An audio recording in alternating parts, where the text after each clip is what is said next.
Hello. How's it going? How are we? What are we all reading? I am currently 83% of the way through Steel Gods, so I got it says 2 hours to go, but it's definitely less than 2 hours to go. My goal is to finish it this afternoon. Who do we got here? We got Morgaine, we got Jocular Muse, we got Mare, Jim, Hecdate. How's it going? Hello.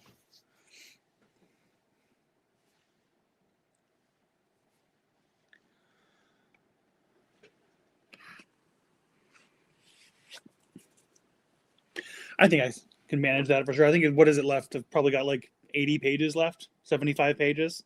Shouldn't take too long. It's probably more like an hour and a half is what I realistically have left in it. Ooh, page 517 of The Hero of Ages. So you're real close to wrapping that one up then. Hey, Rachel. What are you reading? What are you doing?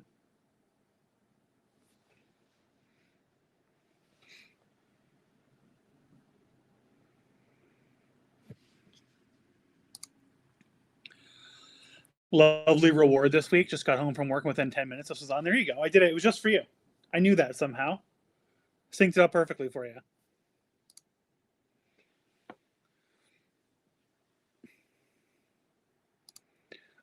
I need to edit a video. I think I'm losing power this weekend in the storm, so I want to have a next one done. Yeah, probably good to get ahead of that. Do you guys have like a backup generator or anything? Do you guys lose power a lot? The small town that I'm in, like we've only got like 1,000 people here, so if we do get hit with a storm or an ice storm, odds are pretty good that we're going to lose power. But I'm fortunate to also be on the same grid as like the primary like factory that's in this town. So if I go out of power, it's usually the first house, or our street at least, is like the first street to come back online, which is nice.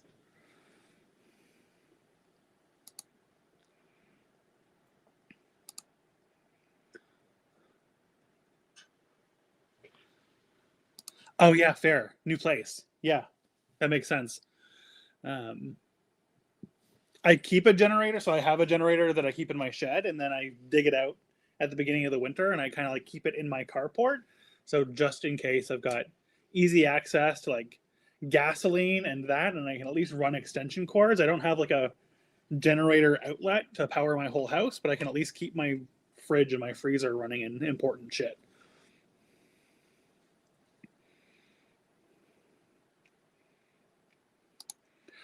What are you expecting?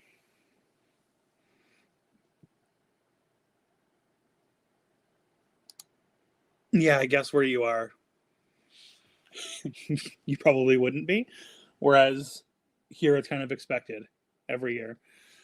The very first year that I lived here, we got a storm like pretty early in the year where we ended up being without power for a few days, which is the worst it's been since I moved here. But my friend, who only lives about 20 minutes away from me, she ended up being without power for, I think, a week and a half. She ended up like coming over to my house just to like get warm and have showers a couple times a week.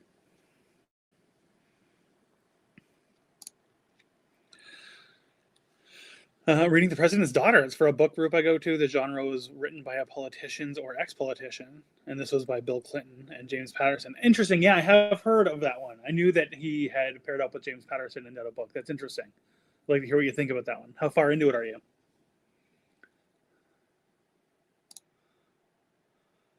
Okay, just Google it, I guess.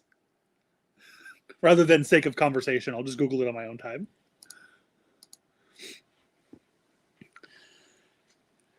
2,000 miles wide and going to cover half the country in snow and ice. Great. Yeah, that sounds wonderful.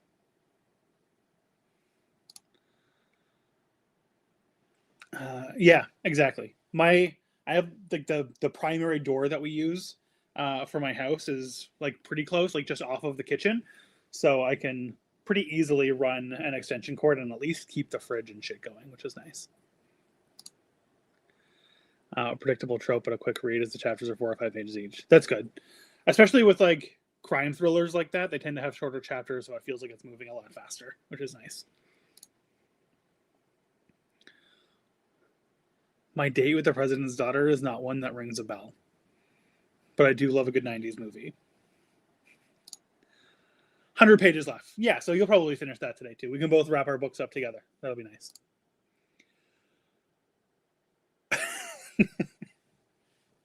Yeah, that's fair. I knew what you meant. I'm just giving you a hard time. I still have to decide what I'm going to read next once I finish Steel Gods. I do have a couple of other arcs. So I have an arc of Last Contract of Asako, which I'm thinking about reading, but maybe I'll do that in as a February read. And then I did also get the new collection of short stories coming out from Nat Cassidy, who wrote that When the Wolf Comes Home that I read with Rachel, wherever the chat is for me.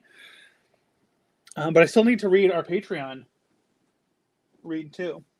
I know this is a quarterly read, so I technically have until the end of March, but I do still want to read To Ride Hell's Chasm. I dig into this too. I am still working on that audiobook challenge as well. So I started Empire of Silence. I'm only like 6% into it. It's fine so far. But I'm trying to also predominantly look for more audiobooks to read, at least for the month, so that I have lots of content for this challenge that I'm doing. Don't even care about the fridge, but I don't want my babies to be cold. Yeah, I mean, fair. Heat is also important, especially in the snow. Yeah, I make sure that I run enough to keep my food from going bad in my freezer and to make sure that I don't freeze to death. Those are like the two primary goals. How's the fur baby? She's good. She's curled up on the couch, as you would expect, looking very tiny. Little cinnamon bun curled up in a corner over there, having a snooze. But she's nice. She had a really good daycare time this week. She got to play with I posted the pictures in the Lit Pets channel. But it's always nice to see that. And they always take lots and lots of pictures. Some of the best pictures I have from Poppy came from daycare, which is great. I want to read Ride Hell's Chasm. Yeah, you should. Find a copy. It's nice. It is hard to find, but if you have a copy or you can even find like a digital copy, I'm looking forward to it. Why? Empire of Silence is not a book that you do on audio? Why not? I know we had talked a little bit about how like fantasy sci-fi books aren't usually great because there's like too many details going on. But I wanted to dive into it. It was there. It's free because of the challenge that I'm doing. So I figured I may as well. And I may also try like for this particular book, I'm trying to do something new with like each audiobook that I listen to try and find the right way to listen to them for me. So with the first one I just did basically like graphic audio, and I just listened to it at like regular speed because it was only 2.5 hours long to listen to Murderbot. That was nice. I didn't hate it.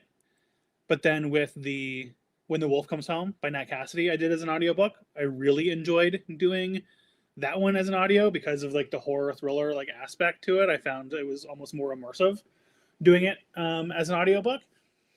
But with that one, I started to play with speed to like try and like hone in and see if I can like be the person who listens to audiobooks at 2 times speed. And actually found that I was better able to pay attention to it when I had turned up the speed, which I didn't anticipate. The lack of, I guess, space and like dead air between words almost made like my brain concentrate on it better, which was really nice. So then with Empire of Silence, I'm going to try immersion reading, which I've never done before.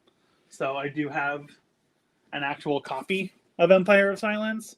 I started it as like just pure audio, but I am going to try and like read along with it. I don't know how I feel about that. I've never done like audiobook and regular book like immersion reading before, but it could be fun. I don't know. We'll see. I'm open to trying pretty much whatever. Hell's Chasm is your next focus. Yeah, cool. Same. Maybe we can read it together. If you're asking about Waffle, he's doing great. He's just over 4 months now, and he's getting so big. Who isn't asking about Waffle? I want to know about Waffle every single day. Poppy's pals are so cute. They are. And she has like the same group because she goes every single Tuesday. So she has like the same group of friends that she has to hang out with every day. And now she's starting to like know them by name. And if I mention the name of the place, she gets really excited and I'll start jumping around. It's nice that she has like friends, I guess. One, because it's boring. Fair. A lot of information I don't know if I would rec it for a first-time audio. I mean, not quite a first-time audio, right? I'm like a seasoned audio book listener now. This is like my third one in a week. I kid, obviously. Hell's Chasm used to wait until Fab's still working on Malazan. Nice. Are you still enjoying it? I hope you're still enjoying Malazan. I'm really excited for February to jump into book 2. I did also get the audiobook of Dead House Gates. I don't know how I feel about doing that one on audio, but given this is like I switch predominantly to audiobooks for a month kind of challenge, I got to try it, right? So we'll try and do both. We'll try and do both.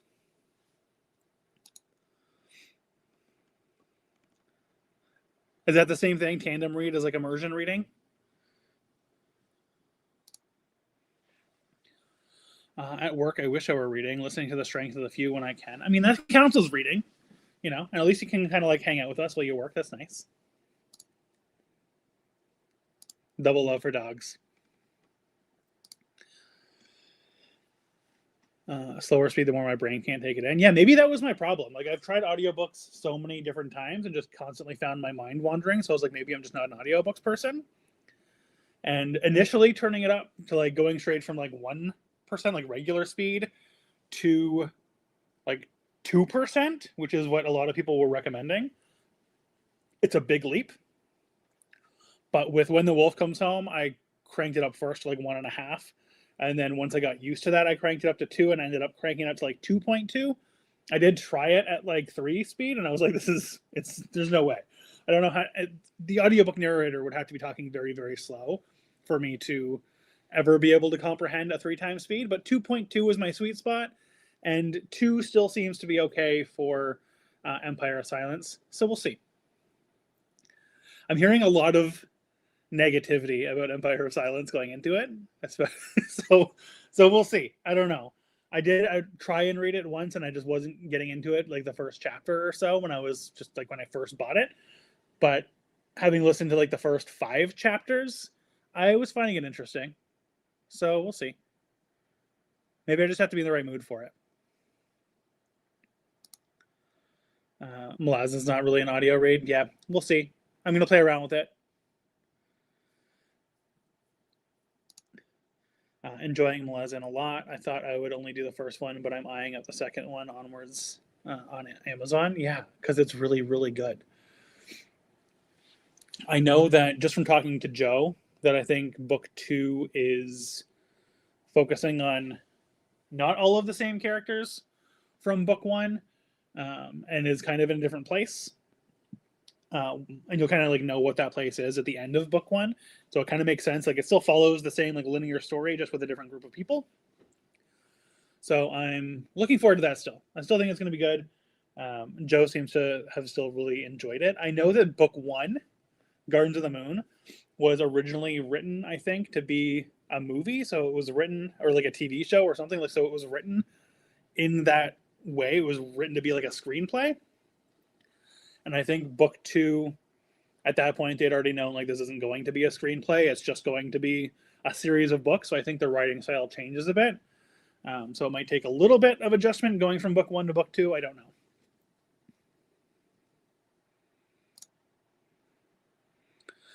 Sun Eater, like the Cosmere, is one I'm not going to audio read. I mean, fine. Everyone's giving me shit about doing the audiobook for Sun Eater. Do I just not do Sun Eater yet? Do I just like put it down and wait until I'm done this audiobook challenge and then come back to it? Gardens of the Moon, you say? We do. We say. I don't know. Have you read that one? Have you read Malazan? You should. Are you going to make another book nook? I caved and finally bought one. I still haven't finished the one that I started. The one that I started on that video because I like couldn't concentrate on doing both that and also talking to everybody. So I'm going to finish that one first at some point, and then I will come back to it. We'll see. I know there's a store at the mall in Halifax, which is like not near me, but I do occasionally go to Halifax. And there's a couple of there that I had been eyeing that I want to build. So that'll maybe be like an eventually thing. I also need to get more shelves. Like, I don't have room to just like put a bunch of little wooden buildings, I need to get another shelf first. So I think my currently priorities are like get a job and then buy a new shelf and then maybe buy another book nook. No, you've not read it, but perhaps it'll be in a video soon. Oh, interesting. Okay. Little plug. So I look forward to seeing that and seeing what you have to say about Gardens of the Moon.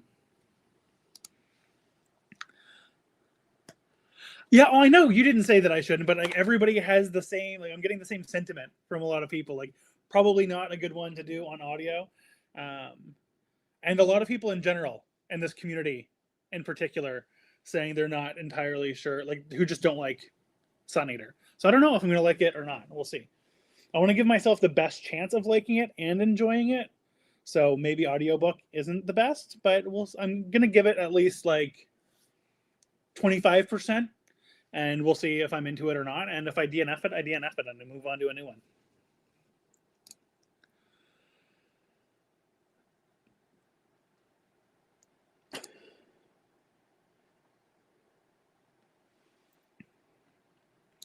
Malazan is one that you take heavy notes on. I can see that. There's definitely a lot of things going on, and I think if you like pay really close attention to things, you can kind of like he gives you enough that you can piece together what's going on before he actually tells you. But I didn't find that I particularly needed to take notes because he does eventually. Like, it does come together and he tells you, and I'm okay with just being along for the ride. Made a crib sheet. Cool. I like that. That's fun. I don't know. Like, I'm not like an annotator or like a note taker. I don't have time for that, my friends. I don't want to sit down and like write in books and take notes and like feel like I'm doing homework and have to put like a presentation together afterwards. I just want to read a book and chat.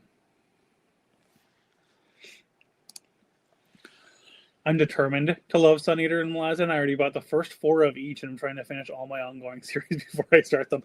I mean, that's some confidence right there to just assume that you're going to love them and go into them like that. I hope you end up loving them. But I mean, worst case scenario, you can just hawk them on Marketplace or sell them or just have them live on your shelf forever, like some of the books that I do.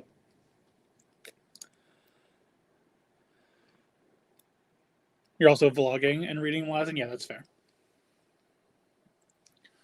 I do occasionally take notes on things, just like in my like note like app on my phone that I can refer back to later. But yeah, I'm not a vlogger. I keep trying to be a vlogger. I decided like the audiobooks challenge that I'm doing, I was toying between do I want to vlog the entire month and actually like record my thoughts in real time as they go and like do B-roll and all of those things, or do I just want to like enjoy the month, read as many audiobooks as I can, play around, learn things along the way, take notes as I'm doing it, and then just at the end of the month record a whole thing like I don't like audiobooks, or do I? I set myself this challenge. Here are the 3 main problems and like main things that I want to overcome. The 3 things I kind of wanted to challenge myself on, and then kind of like jump into each of those challenges, what I learned, the audiobooks that I read, the different ways that I played around with them, and then at the end do like the solution, and not the solution, but like the conclusion of everything and what I learned throughout that, and whether or not I ended up loving audiobooks or didn't. And I think I'm leaning more towards that one. I'm better at just like putting together kind of a story all at once and everything that I learned in one video than I am at like kind of like doing it over time.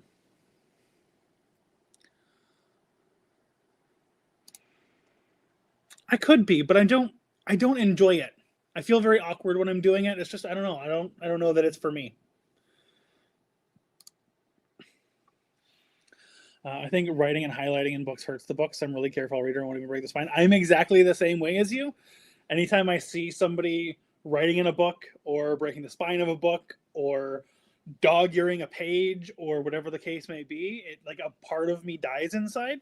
And I know that other people love it and it works for them and they write in their books and it's nice for them to like look back at a copy of their book and see what their thoughts were at the time that they were reading it. But I'd literally rather throw myself off the highest building that I can find than write inside of a book or like dog ear a page. I like my books to be in really nice condition and have them on my shelf and just be really pretty. I do not want to write in them. I do not want to break them. I do not want to break the spine. And I think anyone who does is a monster. But do your own thing. They're your books. Yeah, this makes me want to throw myself off a roof. But I still appreciate you, and I think you're wonderful. If you're enjoying audiobooks, please add your next GCC book to that list. I will not. I will not, only because Dungeon Crawler Carl is Audible exclusive, and I don't feel like supporting Jeff Bezos.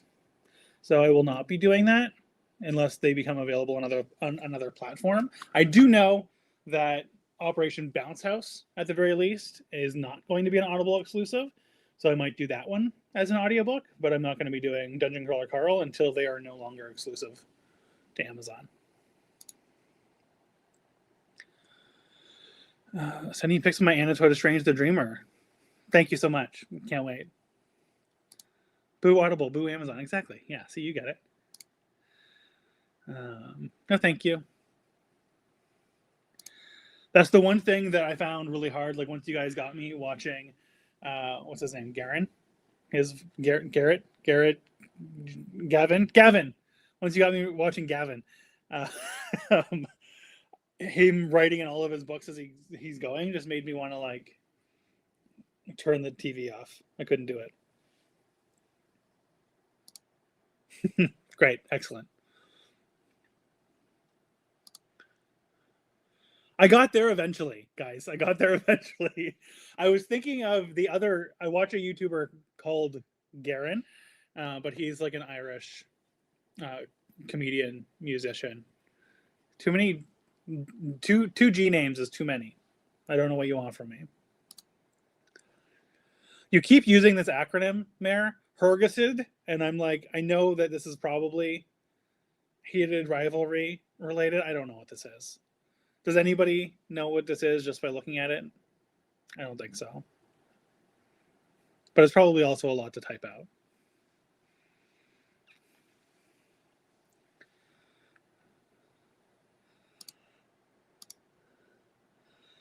Hersid isn't better, my friend. I don't.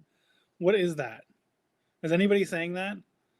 Hardest reading challenge you'll ever do? I just assumed it was heated rivalry something because Mayor is the one who keeps using it, and I think that's fair. That was a fair mistake on my part. But I don't know. Do people just know that acronym? Am I just an idiot? That's also possible.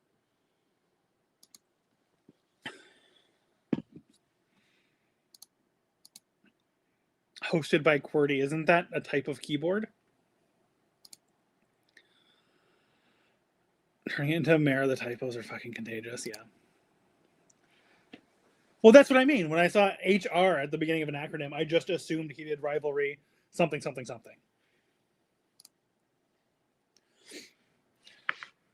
Okay, I'm desperate to get back to this book. You've met Garen. That's really cool. Oh, just in passing in a grocery shop. That's really cool. That's fun. I like that. I'm sure he appreciated the little hello and the recognition. I like that.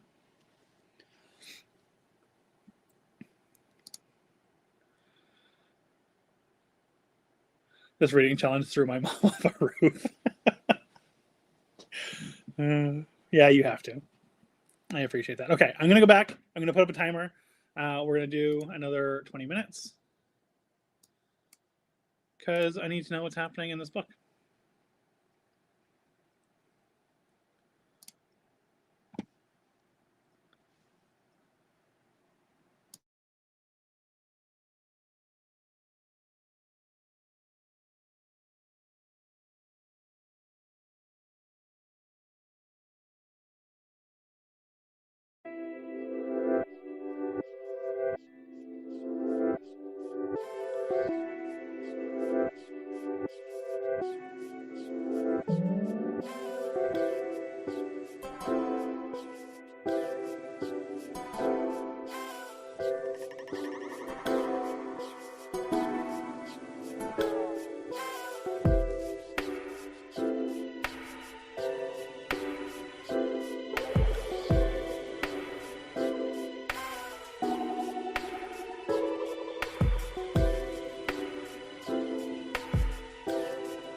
Hello. How was your reading time? I did like a chapter and a half, and shit is really going down in this book. I'm now at the 1 hour to go mark on the Kobo, 87%. I don't know, man. This book's dope as hell, though. Hello from the UK. Hello. We got a couple people in here from the UK. Thank you for stopping by, hanging out. What are you reading? Down to 60 pages to go. Nice. I don't know. That's the one thing, like, I really like to know, like, how many pages I have left in a book, and I struggle with that when I'm only reading something on the digital version. I don't know how many pages I have left. And when the Kobo or the Kindle says pages, it's never actually pages. So I'm going to do what I usually do, and I'm going to math it. I know there are 448 pages, so we'll subtract the 13% I have left.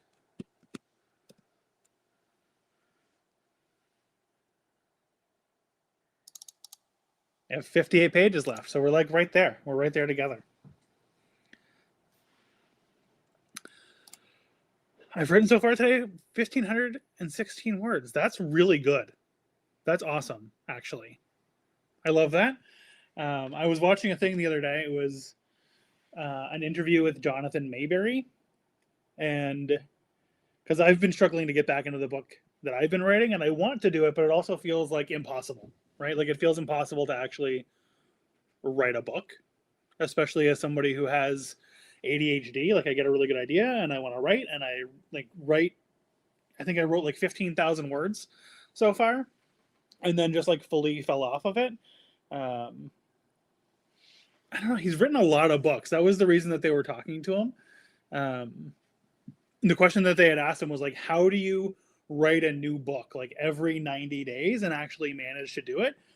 And he was like, well, all I really have to do is write 1,700 words a day. And if I can write 1,700 words a day, then I'm writing, a 500-600 page book every 3 months. And I was like, well, shit.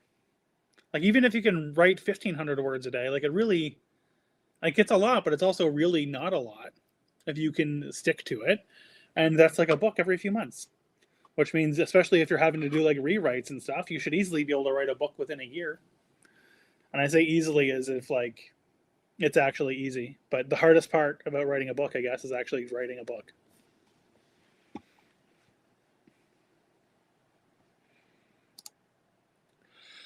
Loads of writers have ADHD, and it's possible. I know there's so many of them. Like there's so many out there that have ADHD.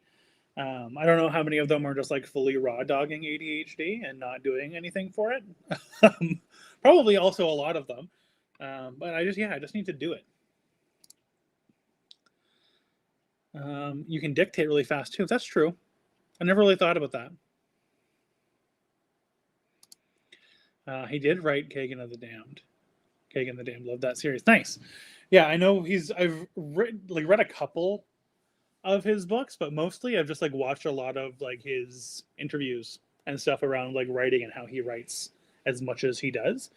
He's one of those people who like Brandon Sanderson levels of just like pumping out books. It's crazy. We'll definitely finish my book today. Thanks, Wizard. I probably wouldn't have done it without this read along. You're welcome. I'm glad that this was helpful. I wasn't sure how many people would find these helpful when I started doing them, and I'm glad that people are enjoying them. It gets me to read too. Like a lot of the times I'm like, if I'm just going to sit down and read for 20 minutes, I may as well hop on a stream and stream it and get other people to read along with me. Keeps me accountable a little bit, I guess. I just want to point out the keyboard I'm using makes my spelling worse. Is it the keyboard's fault, Mayor? Is that what it is? Why is it the keyboard? The keyboard that I'm using is like a clicky-clacky mechanical keyboard that I got. The last job that I had, I asked them to like foot the bill for it and buy me a fancy keyboard that I wanted, and they did. And they didn't make me send it back when I left, which was nice. So now I have a nice clicky-clacky keyboard. Oh no, I did things on the screen. Marker created. What does that do? Oh no, well, we're fine. Everything's probably fine. It is the keyboard and you're taking no questions. Okay, yeah, I'm fully behind you. I fully support you.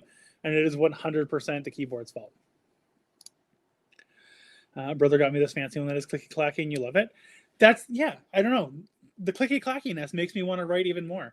I see no reason why, like, realistically, if I can be doing 2 YouTube videos a week, I can be editing those 2 videos a week, I can be doing the number of shorts that I'm doing while also actively, applying for jobs and like looking for work and like trying to find like my next thing. There's no reason that I couldn't sit down, especially with the amount of books that I've been reading. Like, I've read like 7 books already this month, which is crazy for me. I could have spent 30 minutes a day and been writing. I just need to make a habit of it. Mine too has lights. I like the lights. You can adjust them and stuff. I never actually do. but you can do a bunch of different things with them, and you can swap out the keys if you want to like customize the design of the keyboard and stuff. And there's like a bunch of different ways that you can like customize the parts, customize like how clicky clacky it is. I love that. I should have explained you reading the back. I assumed that. I know lots of people. At least if you're reading, like, don't you ever worry about like dropping it in the tub, getting your book all wet? Favorite place to leave? Sorry, favorite place to read. Love reading on a plane. Weird. Yeah, I would say like if I had to pick a favorite place to read, there is a little beach that's about 15 minutes from my house, like right on the ocean. And it's nice to just like, it's a very like, very rarely do you find people there, especially if you go like in the middle of the day or like through the week. Just to be able to like pull up in front of the ocean, open the sunroof if it's a nice day, put the windows down, and just like chill in my car and read by the water. Great. Reading on a plane, I have had to do quite a bit. Not my favorite, but I am thinking that if I can get myself into audiobooks, that audiobooks would be really good for the plane because you can, like, I need quiet to read. I cannot read if somebody else is in the same room as me, if they're talking, if the TV is going. Like, I need to be able to focus to read a book. It's a little bit better if I'm on a plane because it kind of, everything turns into white noise. So I'm able to focus a little bit more when there's a lot of background noise. But I usually will have to like put in headphones, like noise canceling or something, so that I can concentrate properly on the book. But audiobooks might be good for that. I wish I could read. I'd get a lot more reading done if I could read while other people were in the room or with the TV going.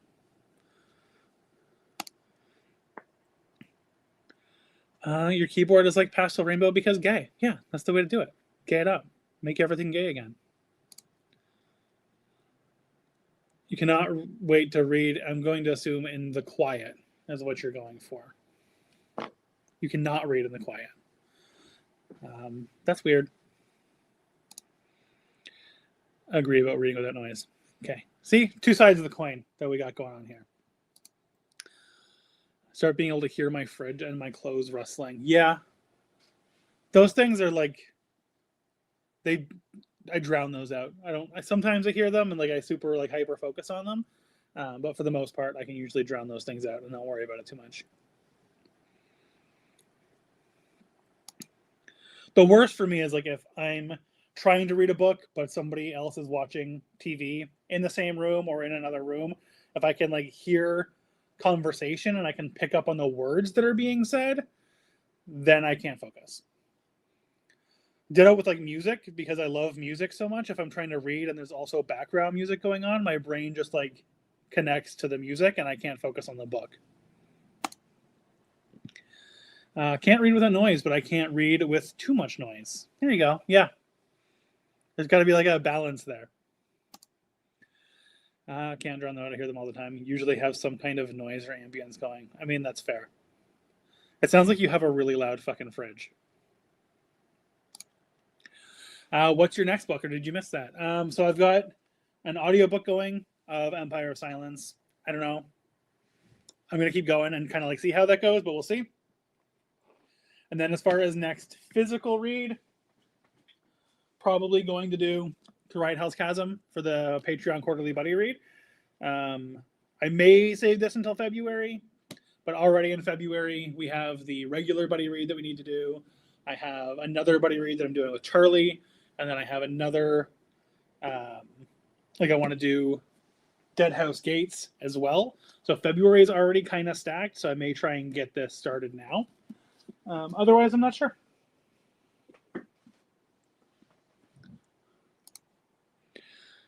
People who listen to music while they read are so insane to me. How do you do that? Yeah, same. I have no idea. My mom is somebody who can listen to music while reading. She can have TV going in the background while she's reading. She can have like full-on conversations going around her while she's reading. And I guess maybe it comes from, you know, her being a parent and having to like have a bunch of things going on and try and get reading in whenever she can. But I also know other people like who can't do that regardless. So I don't know. It's like a weird superpower that I wish I had. even music without words, like my brain just connects to the beat of the music and it connects to the ambiance of the music, and I just want to like zero in and listen to that music, and then I stop thinking about the actual book that I'm reading. I know a lot of people will like look for a playlist that matches the vibe of the book that they're reading, so they'll do like, you know, medieval music if they're listening to like an old medieval kind of like fantasy or something, or they'll like sync up their music with the books that they're listening to, or books that they're reading rather, and that sounds really nice, but not for me. I also wonder if that's why I didn't connect as much with the graphic audio that I did for Murderbot, because there was just too much going on. There was background music, there was sound effects, there were like multiple people talking at the same time, just like too much happening, explosions going on in the background. I'm like, what the fuck is even happening in this book right now? What the hell are these people even talking about? Yeah, we're all stacked for buddy reads for February.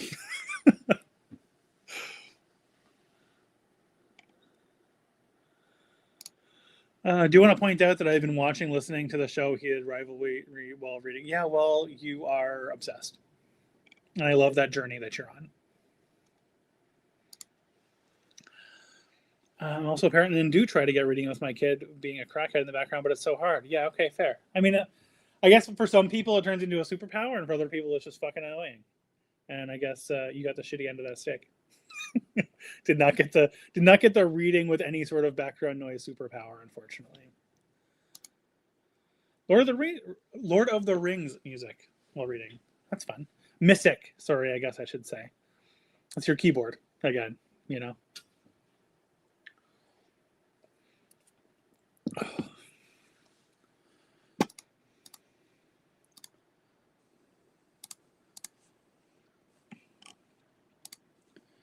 Okay, I think we're gonna do another 20 minutes because I have like less than an hour to go. So let's go in, do another 20.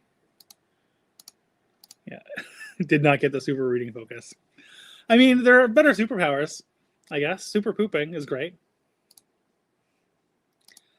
The I and the U are close together, yes. It's the keyboard. They need to separate the letters further. Okay, let's do this. Another 20. Back into the book.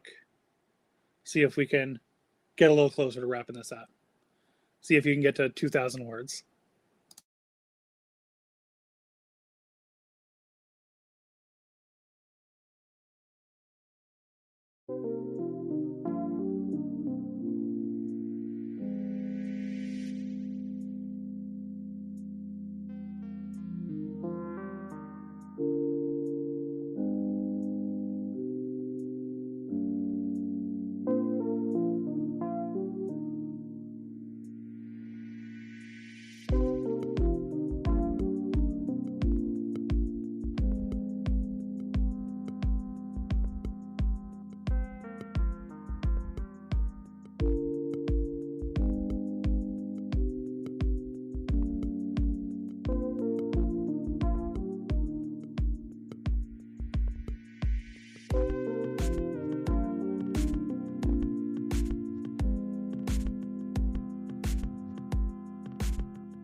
good. Let's go like that. Yeah. Hello, everyone. Welcome back. Poppy has perfect timing, doesn't she? Just came over here right as the timer was ending and climbed up.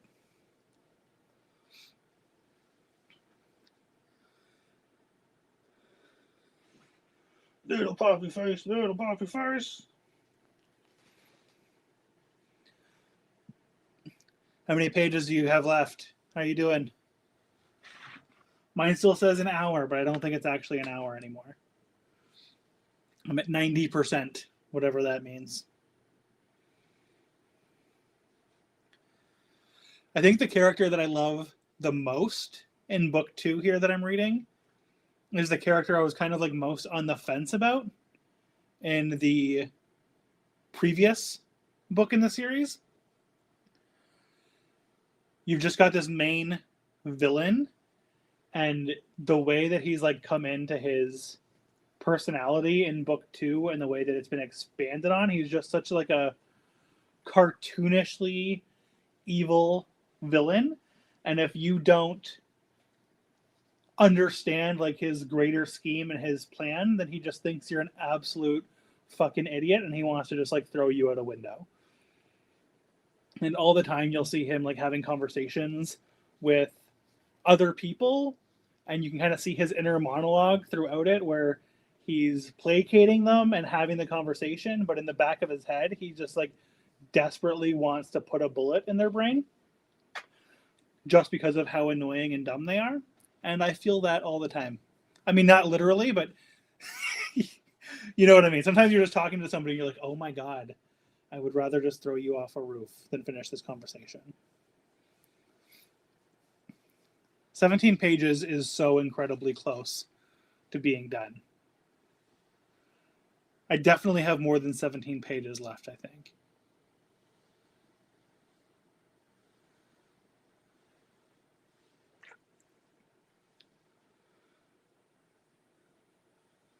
Yeah, see, Mare gets it. You definitely have clients like that. Having built my entire career in customer experience, that's it's often in the back of my head when you're talking to customers. Not so much in like my current career where I'm more talking to businesses, but definitely in the past in like my call center days.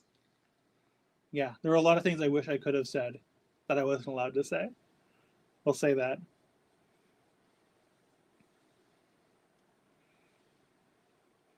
Wish you didn't have to talk to them. Yeah, I feel you. I feel that about most conversations,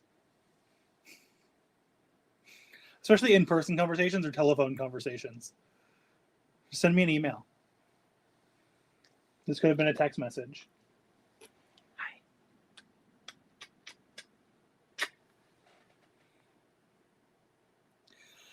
Is the shaving foam can behind you the same one as one in Jurassic Park? The one that's used for the embryos, or am I confused? That's exactly what it is. And those are the little embryo jars there. You can spin them.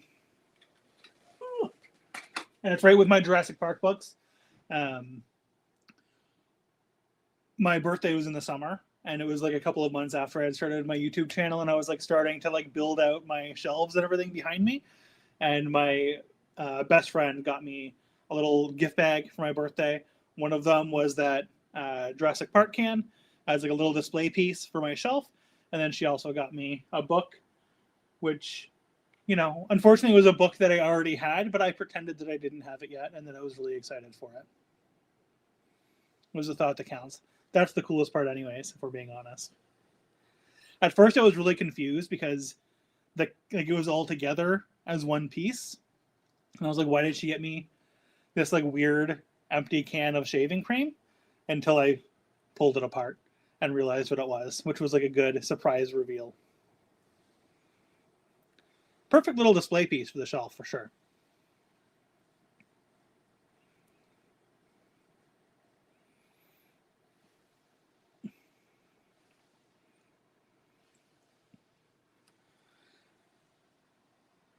How many words did you get to, Mare?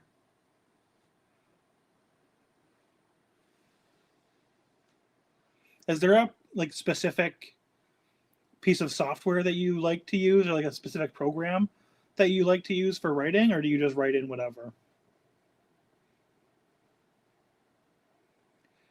That's like 200 more words. That's really good. That's awesome.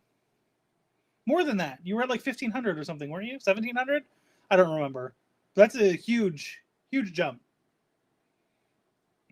I've heard of Scrivener.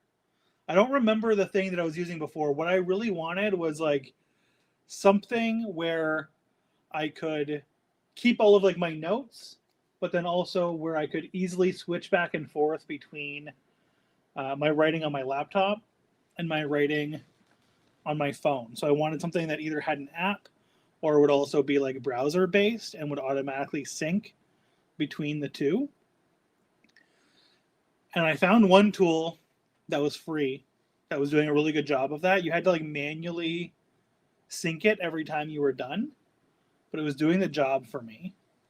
And I didn't have to pay anything to use it, which was nice. You're so big. How are you so fucking big? Jesus Christ. God. I just want to eat you up. I know you're slipping now. I know. Dewey. Ugh. You're so big. Hello. Hi, everyone. Welcome to Poppy's Chit Chat Corner. What's your favorite book that has a dog in it? She wants to know. Your favorite book dog. I want to poop. Let me do one. No, okay. She's a tad big for a lapdog? Yeah, try telling her that. I'll have to check out Scrivener again. I feel like I tried it again a really long time ago, but now I'm at the point where like the thing that I've been writing is like so incredibly in this other app already that it might be like a pain in the ass to try and move it all over to something else.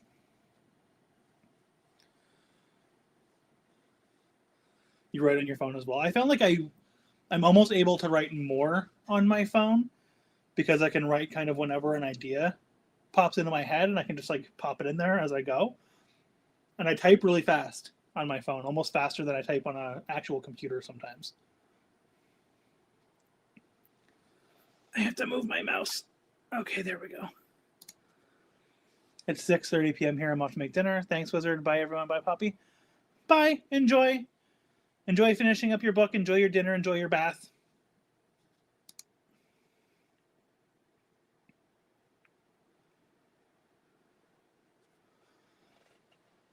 Oh.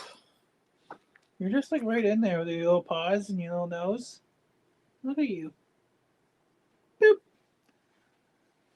It's a little boop for everybody. There we go.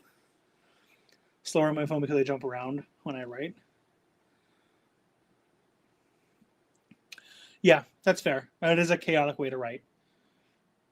Usually when I'm writing, it's just like a nonstop stream of thoughts. Like I try not to like care about whether what I'm writing is good or not and just keep going in order, like start to finish as much as I can. I try not to revisit any scenes, if that makes sense, until like my goal is to write all of it and then come back to it later and clean it up. But again, I would have to actually finish it in order to do that.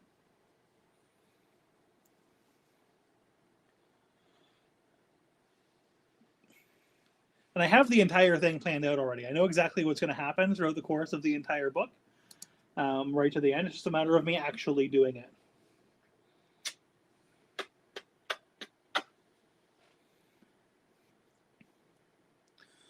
She builds around from the middle. That's kind of cool. I think I've heard her talking about that before, which is interesting.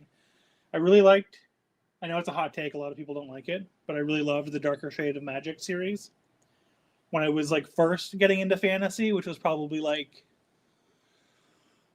2017, I read that series and got really into it. And that's kind of like what got me back into reading fantasy before I fell into my like deep reading slump. Okay, you're gonna go? Okay, bye. I love you. Goodbye. Started the current book at the end, but in it. Yeah, I mean, fair. Whatever works for you. Yeah, I don't know that I would love A Darker Shade of Magic as much if I went back to it now, but I definitely. It was the right book at the right time when I read it. Starting a book at the end is interesting. I do know how the end of the book that I'm writing ends, but and I know a lot of like what happens like in the middle as well. It's just a matter of me writing it down and actually connecting it all. Then the other problem is like the more that I write of it, the more that I get to know the characters that I'm writing and the world that I'm writing in, the more ideas I have. And then I get stuck in this point where I'm like, do I take the ideas that I have and go back and implement those things? Because the structure of the story and the type of story that I want to write kind of changed the more that I learned about the characters in the world? Or do I just keep writing with the new ideas that I have and then eventually go back and change the beginning of the story to match the new ideas? Because I don't even know if I could write the rest of the story as is without going back, because I'm not really going to know what happens at the beginning of the story to set up the rest of the story with those new ideas until I go back and do it. Right? Like I have an idea of how I want it to start, but once I actually write it, that might change. And then that would affect the rest of the story. And then you're just constantly rewriting things and rewriting it. But I guess that's the problem with writing a book and being an author.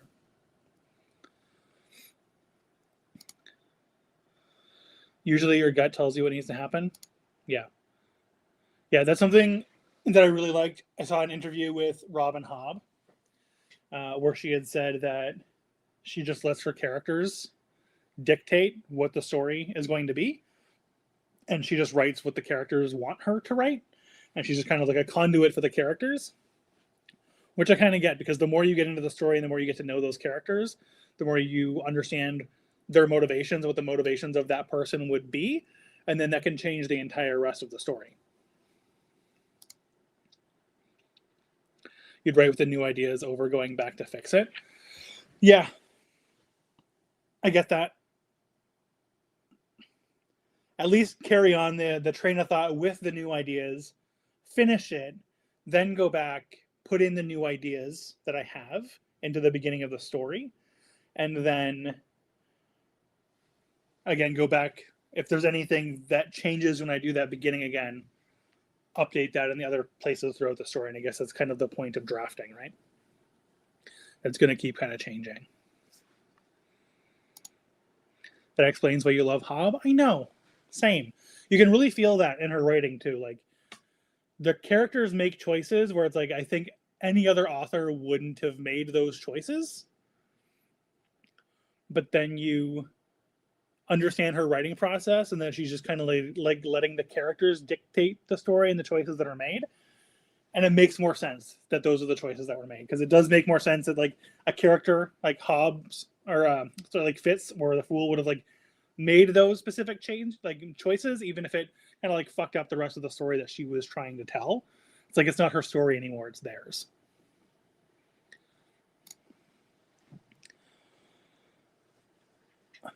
That's true. Rather than redrafting the whole thing, just kind of like make notes about what I want the beginning of the story to be, what I want that outline to be, and then just continue writing based off of that, and then go back and clean it up later. I think that probably makes sense. It's probably smart. Good advice.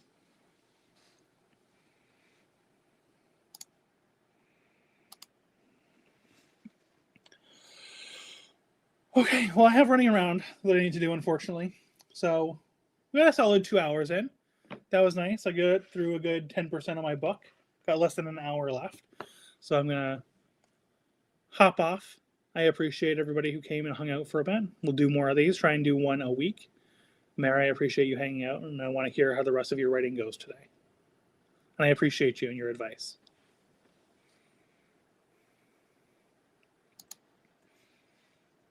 Bye.